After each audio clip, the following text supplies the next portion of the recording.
In this video, we're going to continue our work with Surds and look at some more exam style questions. Let's start off with this question. We're asked to solve the equation root x minus 6 over root x is equal to 1. I'm going to start off by multiplying through the equation by the root of x. If I do that, the root of x times by the root of x is going to give me x. Then we're going to have minus 6 by clearing the denominator of the fraction. 1 times by the root of x will give me root x. Just going to rearrange this, and we're going to have x minus root x minus 6 is equal to 0. At this stage, I could go ahead and factor the equation. Alternatively, I could use a substitution to make my life easier. I'm going to do that, and of course you don't have to, but I'm going to say let p be equal to the root of x.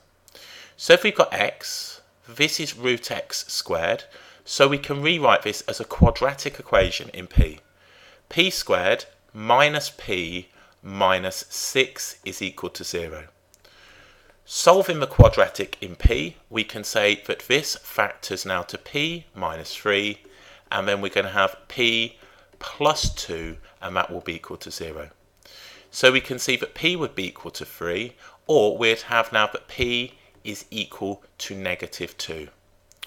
Therefore, what we're going to have then is that the root of x, bringing back the substitution, is equal to 3, or we've got now the root of x is going to be equal to negative 2.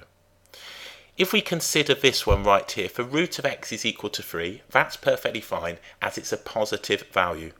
Values of x have to be greater than 0 for this to have real solutions. So x is going to be equal to 9. Right here, we can say now that the root of x can never be equal to 2. We have to have x, and we can't have 0. X is going to have to be now a positive number. Therefore, the root of x cannot be equal to negative 2. So this is our only solution. Okay, let's look at another one. In part A, we're asked to find the perimeter of the rectangle below, given our answer in terms of p. So what we're going to have then now is this side and this one. So we're going to have 2 lots of the root of p, and then we're going to have 2 lots of 3 root p minus 1. So that's going to give me now 2 root p plus 6 root p, and that's going to be now minus 2. Tidying up, we've got now 8 root p minus 2, and that gives us an expression for the perimeter. It says, given the perimeter of the rectangle is 38 centimetres, find the area of the rectangle. So all we need to do is set this equal now to 38 centimetres. So we can say that 8 root p minus 2 is equal to 38. This will allow me to find the value of p, or if you like, root p, and simply substitute in to then get an expression for the area. If you like, you could write straight off, I think it's going to be easier with numeric values, that the area is root p multiplied by 3 root p minus 1. Or if you like, you could write that the area is going to be 3p minus root p. I'm not going to use that. I'll probably just simply substitute in the numeric value when I find it.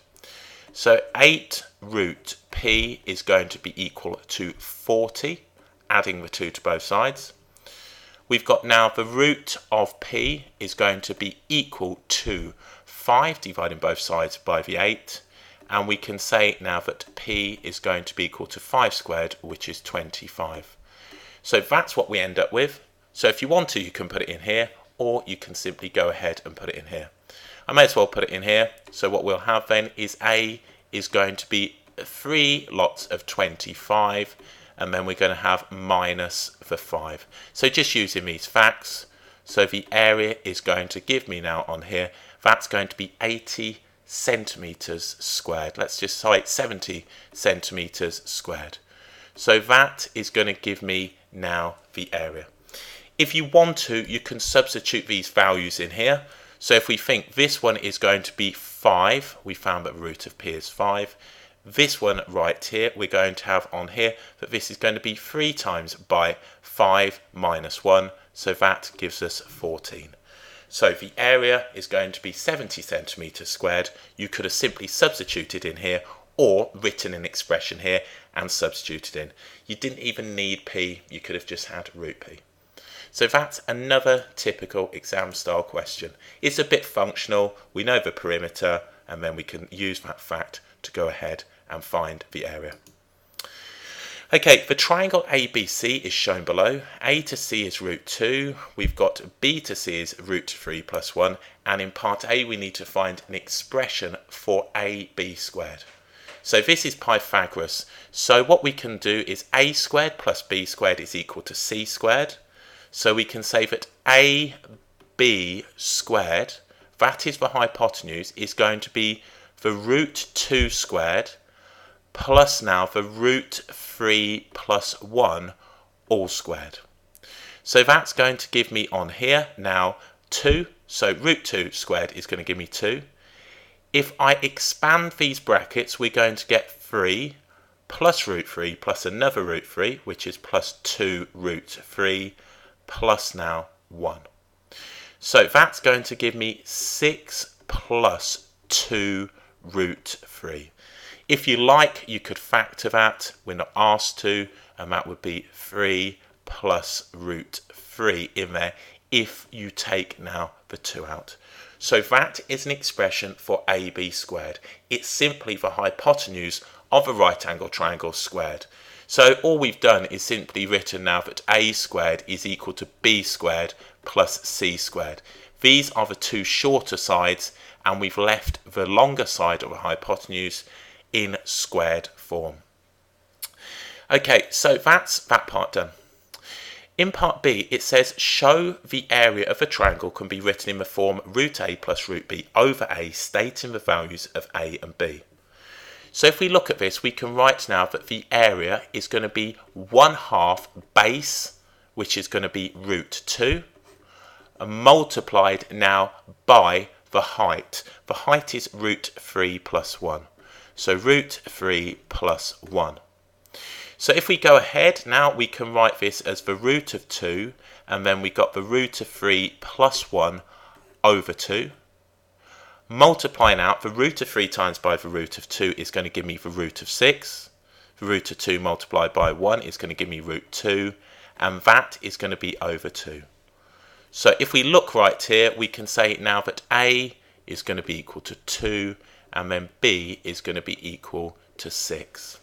So state the values of A and B. Nice straightforward question. 1/2 base times by height, and all we've done is simplified the surds. Okay, in 15 we're asked to solve the equation x squared minus 2 root 3x minus 7 is equal to 0, and we're asked to give our answer in the form x is equal to root A plus or minus root B. You can either use the quadratic equation or complete the square. Remember right here that this, as we saw in the last video, is going to be now 2 root 3x. You might see this written the other way round. I'm just making that clear so you don't think that it's 2 lots of the root of 3x. So I'm going to write it out, x squared minus 2 root 3x minus 7 is equal to 0. Completing the square, I'm going to take half the coefficient, so x minus 1/3 all squared. We need to subtract away this number squared, which is going to give me minus 3. We've got the minus 7, and that will be equal to 0. Adding the 10 to both sides, x minus the root 3 all squared is going to be equal to 10. Square root in both sides, x minus root 3 will be equal to plus or minus the square root of 10. That doesn't simplify, so we don't need to do any more with that. So x is going to be equal to root 3 plus or minus root 10. So we've put it in the form that they want, root A plus or minus root B, and you could have had those either way round. So A could be 3, B could be 10, or B could be 3 and A could be 10. So another exam style question involving surds.